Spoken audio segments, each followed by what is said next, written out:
badanaa waxaynu maqalnaa bilashada sanadka cusub sida kalendarka islaamka iyo kalendarka lagu isticmaalo wadamada reer galbeedka iyo meelo kale oo badan oo dunida ka mid ah ee la yiraahdo tarsiimada Georgian calendar, balse ma ogtahay inuu jiro sanad gaar ah oo ay Soomaalidu tirsadaan. Magacaygu waa Diino Xuseen Shacab, halkani waa kanalka iftiinka. ku soo dhawaada muuqaalkeena maanta.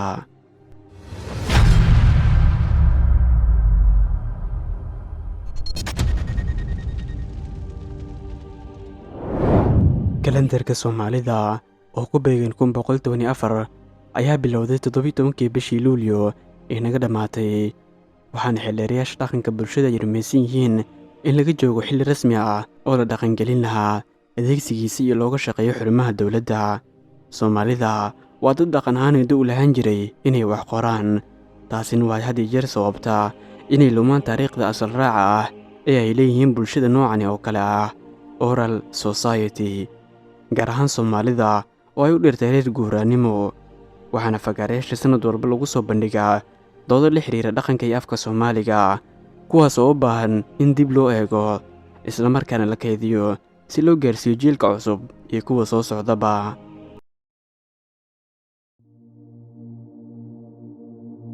cilmi-baarayaal ka tirsan xarunta akaademiyadda dhaqanka fanka iyo suugaanta Soomaalida ayaa sanadii u dambeeyay ku howlanaa cilmi-baaris qoto dheer oo ay ku mideynayeen sanad dhaqameedka Soomaalida iyo tiriska bilaha u gooniga ah afka Soomaaliga.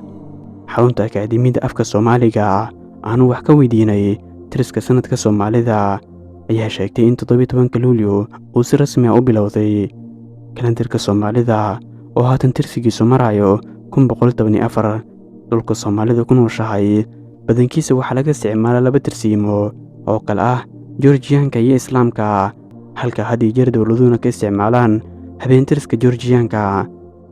dadweynuhuna waxay gooraanta ku xusaan diinta Islaamka, Ramadaanka, bixinta sakada, xajka, ciidaha iyo wixii la mid ah ayay u isticmaalaan habeentiriska Islaamka, taasoo marar badan ku rida jahwareer dadweynaha oo laga yaabo inaanay daa'irtu aqooninba tirsiimada kalendarka Islaamka.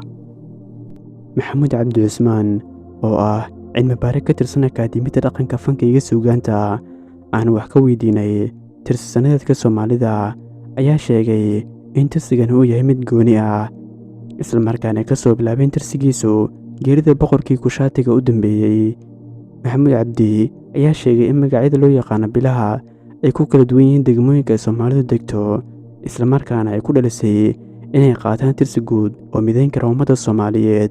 waxaan qaadnay 12 bilood, intaas oo dhanna Soomaali ayaa heshiis ku ah si aan uga fogaano in deegaan gaar ah meesha laga saaro. taariikhdan waxaan tirsigeeda ka soo bilownay diiwaangelinta boqorkii u dambeeyey ee Kushaatiga, taa oo ku beegneed aakhirka dowladdii Cabbaasiyiinta. arrintu waxay sal ku leedahay habdhaqameedka habeentiriska Soomaalida oo ku koobnaa bisha iyo maalmaha. akaademiyadda afka Soomaaliga ayaa sheegtay inay kaydisay taariikhdan, isla markaana looga fadhiyaa inay hirgeliso dowladda. kalendarka Soomaalida ma noqon doonto mid lagu ilaabo madxafyada. 70-yadii ayaa la diiwaan geliyey, tan aan haysano sida ayay noqon doontaa. waxayna noqon doontaa mid xarumaha dowladda looga shaqeeyo oo fulin ayay u baahan tahay. sida uu sheegay Maxamuud, goraynta Soomaalidu ayaa ahayd mid aan lahayn barbilow, sidaa darteed oo aan la helin tarsiimo sannadeed oo la isku raacsan yahay, halka Soomaalida miigana ay tirsan jirtay xilli. dherarka xilligaasina waxa uu ku xirnaa dhacdo gaar ah, waxaana inta badan lagu magacaabi jiray xilli kasta dhacdooyinka yimaada: xilli barwaaqo ah, mid abaareed, mid colaadeed, dayax madoobaad iyo wixii la mid ah.